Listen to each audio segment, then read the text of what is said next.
Ustaz, betul tak ada orang kata nampak jin? Itu semua bohongan saja. Kecuali kalau dia memang dia boleh jin lah. Jin buka hijab nampak jin lain. Kalau Allah Ta'ala buka hijab dia akan jaga. Dia tak akan cerita ke orang. Lepas tu ulama-ulama dulu, ahli-ahli tasawuf, wali-wali Allah, memang mereka boleh nampak jin. Tapi mereka jaga, mereka tak buka rahsia. Tengok jin, dia tak buka rahsia, takut jadi fitnah. Nanti kata betul, ini ustaz ni betul nampak jin ni.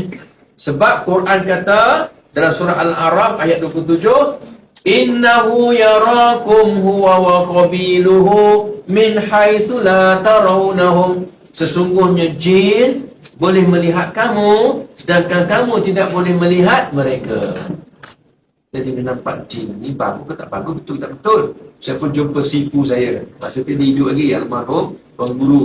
Saya kata, Ustaz, apa pandangan Ustaz tentang orang, ada seorang budak yang boleh melihat jin?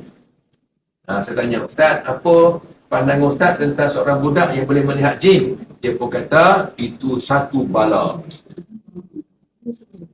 Kalau perempuan kata, ini satu kelebihan, Masya Allah, siapa ke budak itu? Kita panggil TV3, TV9, semua interview dia. Masya Allah. Ambil fotografer, cari. Masuk buku dah ada menang anugerah lagi kan. Tapi tuan-tuan, Tuan Guru kata apa? Itu satu bala. Saya pun diam.